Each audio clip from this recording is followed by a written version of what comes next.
اعوذ باللہ من الشیطان الرجیم، بسم اللہ الرحمن الرحیم۔ معزز خواتین و حضرات، آج گوشہ کمال کی نشست نمبر 55 ہے۔ ہمارا آج کا موضوع ہے مسمات منشیات کے جلوے۔ یہ ایک بڑا دلچسپ موضوع ہے اور اس پر ہم گفتگو کریں گے، اور آخر میں میری ایک پرانی تحریر کا اقتباس بھی پیش کروں گا۔ دنیا بھر میں منشیات کے عادی افراد کی تعداد 20 کروڑ سے زائد ہے، اور ہمارے ملک پاکستان میں جو افراد نشے کے عادی ہیں وہ 70 لاکھ سے زائد ہیں۔ تو اس سے آپ اندازہ کر لیں کہ پاکستان میں بھی منشیات کا فروغ بہت زیادہ ہو رہا ہے، اور ان میں 42 لاکھ افراد تو وہ ہیں کہ جو مستقل طور پر نشہ کرتے ہیں، نشے کے عادی ہیں، اور بعض افراد ایسے ہیں جو کبھی نشہ کرتے ہیں، کبھی چھوڑ دیتے ہیں، کہیں کسی محفل میں ہوئے تو کر لیا، لیکن بہرحال ٹوٹل ان کی تعداد جو ہے وہ 70 لاکھ ہے۔ اب میں آپ کو یہ بتانا چاہتا ہوں کہ ان کے خلاف کارروائی کیوں نہیں ہوتی۔ جس ملک کو ہم اسلامی جمہوریہ پاکستان کہتے ہیں، اس میں جوا، نشہ، شراب اور سود اور یہ ساری چیزیں جو حرام ہیں، یہ کیوں ہمارے یہاں رائج ہے؟ اس کی بنیادی وجہ وہی ہے جو میں بار بار کہتا ہوں کہ نیچے سے اوپر تک سارے لوگ بدعنوان ہیں، کرپٹ ہیں۔ اوپر کے لوگ اگر صحیح ہونا شروع ہو جائیں تو آپ دیکھیے کہ نیچے اس کی بہتری کی، فلاح کی، معاشرے میں اصلاح کی لہر خود بخود چلنے لگے گی۔ تو ضرورت اس امر کی ہے کہ اوپر کے لوگ پہلے ٹھیک ہوں۔ اچھا، اب جہاں تک پاکستان کا تعلق ہے، وہاں تو آپ دیکھ سکتے ہیں کھلے عام پولیس اور منشیات کے عادی افراد کا چولی دامن کا ساتھ ہے۔ پولیس کی سرپرستی میں سب کچھ ہوتا ہے، اور آپ کہیں کہ خالی پولیس کی سرپرستی میں، تو یہ بات بھی صحیح نہیں ہے۔ اس سے اوپر اور پھر سے اوپر اعلیٰ ترین حکام جب نشے کے عادی ہوں اور منشیات کا کاروبار کرتے ہوں، اس لیے کہ اس میں پیسہ بہت جلدی اور بہت زیادہ ملتا ہے۔ کروڑوں اور اربوں روپے چھوٹی چھوٹی کھیپ سے یہ لوگ کما لیتے ہیں۔ تو اس لیے یہ نشے کی جو پاکستان میں تیاری ہے یا درآمد ہے، اس پر پابندی نہیں لگا سکتے۔ اگر یہ چاہیں تو بڑی آسانی سے لگا سکتے ہیں، لیکن ان کی نیت نہیں ہے، اس لیے کہ پیسہ چاہیے ان کو۔ تو میں ابتدا میں پہلے بتانا چاہتا ہوں کہ ہمارے ہاں جو ہے یا دنیا بھر میں نشے کی جو اشیاء ہیں جن سے آدمی جو ہے نشے کا شکار ہوتا ہے، ہوش میں نہیں رہتا، ان کی اقسام 25 سے زائد ہے۔ میں ان کے نام پڑھ کر ہی سنا سکتا ہوں، سارے تو مجھے یاد نہیں رہے، اس لیے کہ نشہ کرنے والوں کو تو شاید یاد رہ جائیں۔ تو یہ نشے کی جو اقسام ہمارے یہاں رائج ہیں، ان میں بوٹی، بھنگ، چرس، افیم، ہیروئن، آئس، سمد بانڈ، کوریکس، شیشہ، کوکین، حشیش، شراب، پیٹرول، نشاور گولیاں جن میں سے بعض جو دواؤں کے طور پر بھی دی جاتی ہے، اس سے بھی لوگ عادی ہو جاتے ہیں، گانجا، گٹکا، کوکین وغیرہ، یہ وہ اشیاء ہیں کہ جو ہمارے یہاں عام طور سے معاشرے میں ملتی ہیں۔ مجھے یاد ہے کہ ایک بار ہم لوگ جمشید روڈ کے علاقے میں بیٹھے ہوئے تھے، تو وہاں اچانک سیٹی بجنے کی آوازیں آنے لگی، بڑی زور زور سے وhistle بج رہی ہے۔ تو بعد میں وہاں رہنے والے ہمارے ایک دوست نے بتایا کہ روزانہ یا ایک دن چھوڑ کر ایک گاڑی آتی ہے، وہ سیٹی بجاتی ہے، تو سب کو پتہ چل جاتا ہے کہ نشے کی گاڑی آ گئی ہے، اور وہ جلدی جلدی منشیات تقسیم کر کے غائب ہو جاتی۔ ظاہر ہے گاڑی کا روزانہ یا ایک دن چھوڑ کر آنا معمولی بات نہیں ہے، اوپر کی سرپرستی کے بغیر یہ کام ہو نہیں سکتا۔ اس لیے میں کہہ سکتا ہوں کہ نشہ جو ہمارے یہاں فروغ پا رہا ہے وہ اوپر کی سرپرستی کی وجہ سے، اور اب تو زباں زد عام ہے یہ بات کہ ہماری اعلیٰ ترین سطح پر کوکین کا استعمال ہوتا ہے، اور اس کوکین کے استعمال کی وجہ سے جو اس سطح پر لوگ عوام کے معاملے میں فیصلہ کرنے والے ہیں، وہ اپنے ہوش و حواس میں نہیں ہوں گے تو کیا فیصلے کریں گے۔ پاکستان میں نشے کی جو چیزیں زیادہ عام ہیں ان میں چرس ہے، ہیروئن ہے، اور شراب ہے۔ چرس سب سے زیادہ استعمال ہوتی ہے، یہ گاؤں گوٹ میں ہر جگہ لوگ جو ہیں چرس کے عادی ہوتے ہیں، تو وہاں بہت آسانی سے دستیاب بھی ہوتی ہے۔ اچھا، اب آئیے آپ کے استعمال کے اس کے کیا کیا طریقے ہیں۔ نشے کی جو چیزیں استعمال ہوتی ہیں ان میں کچھ چیزیں کھائی جاتی ہیں، کچھ پی جاتی ہے، جیسے شراب ہوتی ہے، اسی طرح کچھ سانس کے ذریعے اندر پہنچائی جاتی ہے، نشہ اندر پہنچایا جاتا ہے، کچھ ہوا کے ذریعے، دھوئیں کے ذریعے اڑایا جاتا ہے۔ شیشہ جیسے آج کل کہنے لگے ہیں، یہ حقہ ہوتا تھا کسی زمانے میں، تو حقے کی جو ہوتی ہے آگ، اس کے اندر نشے کی چیز ڈال دیتے ہیں، تو پھر حقے کے اندر وہ نشہ آتا ہے، پھر گڑگڑاہٹ کے ساتھ اندر جسم میں لیتے ہیں، پھر باہر نکالتے ہیں دھواں۔ تو یہ آج کل بہت عام ہو گیا ہے۔ حقے کے باقاعدہ شیشہ گھر بنے ہوئے، شیشہ کہلاتا ہے یہ، ان کے شیشے کے گھر بنے ہوئے ہیں۔ کسی زمانے میں شیشہ گھر تو کچھ اور ہوا کرتا تھا۔ تو یہ تو ہو گیا استعمال کا طریقہ۔ اب آئیے آپ کہ اس سے فرق کیا پڑتا ہے نشے سے۔ نشے کا سب سے پہلا اثر جو انسان پر پڑتا ہے کہ وہ اپنی ذات سے، دنیا و مافیہ سے بالکل بے نیاز ہو جاتا ہے، اسے کسی آس پاس کی کسی چیز کی پرواہ نہیں ہوتی۔ پھر ظاہر ہے جب یہ اگر وہ ہمارے مقتدر یا بیوروکریسی کے ارکان اگر اس کے عادی ہوں تو وہ اپنی ذمہ داریاں کیسے ادا کریں گے، تو اس طرح وہ ذمہ داری بھی اپنی ادا کرنے کے قابل نہیں رہتے۔ تو یہ تو ہوا اس کا نتیجہ۔ اس کے بعد آپ دیکھیے کہ اس کی وجہ سے معاشرے میں تشدد، جرائم، بے راہ روی، جنسی کجروی، دنیا بھر کی خرابیاں پیدا ہوتی ہیں۔ اب یہ عادت کیسے پیدا ہوتی ہے، اس کا آپ دیکھ لیجئے کہ بعض لوگ تو شوقیہ نشہ کرتے ہیں، پھر آہستہ آہستہ عادی ہو جاتے ہیں۔ اس کے علاوہ بعض لوگ جو ہیں بری صحبت اختیار کرتے ہیں، تو وہاں لوگ دوست احباب اس کو مجبور کرتے ہیں، تو وہ نشے کے عادی ہونا شروع ہو جاتے ہیں۔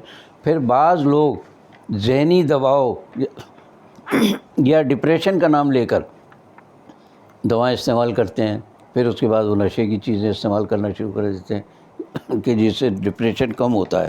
پھر آخر میں یہ جا کر عادت اور پھر اس انسان کی فطرت بن جاتی ہے۔ تو نشہ اس طرح شروع ہوتا ہے۔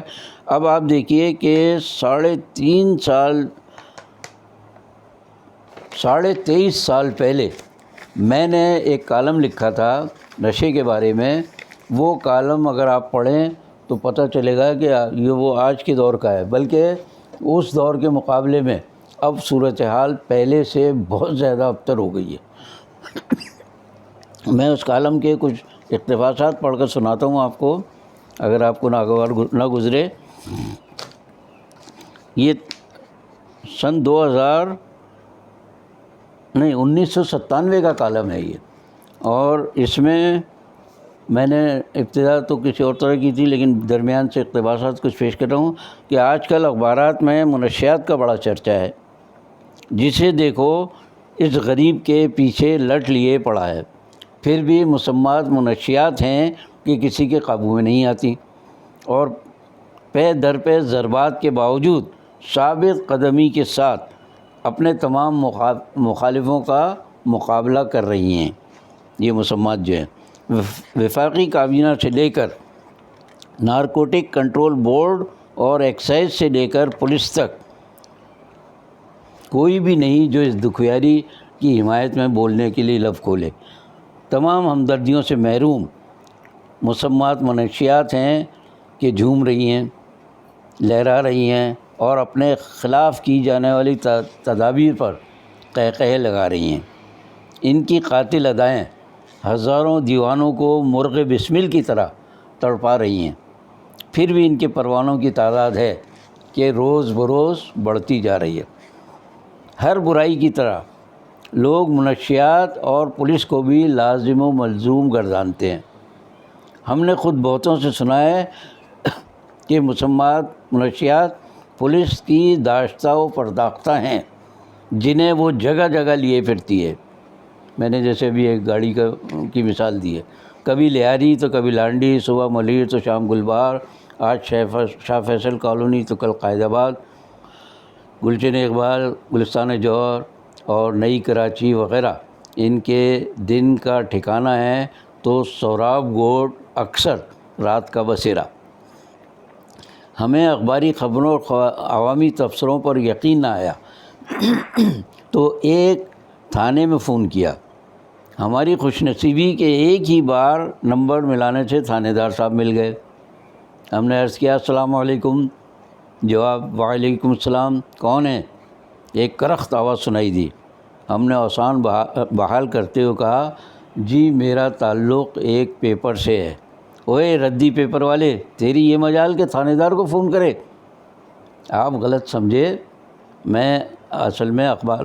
اوئے تو اس سے کیا فرق پڑتا ہے کہ تو ردی پیپر خریدتا ہے یا اخبار بیچتا ہے؟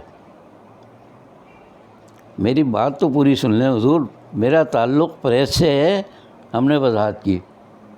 اچھا پریس سے، تو استری کرتا ہے، گویا کہ دھوبی ہے، کہاں ہے دکان تیری؟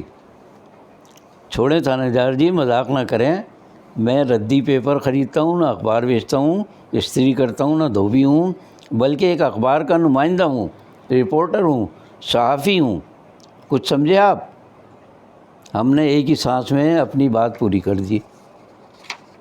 جی سر، آپ رپورٹر ہیں؟ معاف کیجئے، میں آپ سے مذاق نہیں کر رہا تھا، بلکہ آپ ہی مجھ سے مخول فرما رہے تھے۔ آپ نے پہلے کیوں نہیں بتایا کہ آپ اخباری نمائندے ہیں؟ فرمائیے، میں آپ کی کیا خدمت کر سکتا ہوں؟ ہم نے عرض کیا منشیات کے بارے میں آپ سے کچھ پوچھنا چاہتا ہوں۔ یہ کون خاتون ہیں جی؟ خاتون نہیں بلکہ ہیروئن۔ دیکھیں جی، آپ پھر مذاق کرنے لگے۔ منشیات ہوں یا کوئی اور مسمات، ہر خاتون ہمارے لیے قابل احترام ہے، اسی لیے آپ کے باوردی سپاہی اس کی حفاظت کرتے ہوئے نظر آتے ہیں۔ ہم نے کہا ہاں جی، ہمارا فرض ہے کہ ہم ہر خاتون کی حفاظت کریں، خواہ مسمات منشیات ہوں یا کوئی ہیرن۔ ہمیں غصہ آ گیا، ہم نے کہا عجب گھامڑ ہیں آپ۔ ہم نے جھنجھلا کر ان سے کہا جی کیا فرمایا؟ میں سمجھا نہیں۔ انہیں گھامڑ کا مطلب بھی نہیں معلوم۔ مطلب یہ ہے کہ میں ایک سیدھی بات پوچھ رہا ہوں کہ عوام پولیس پر الزام لگا رہے ہیں کہ وہ لوگوں کو نشے کا عادی بنانے میں پیش ہے۔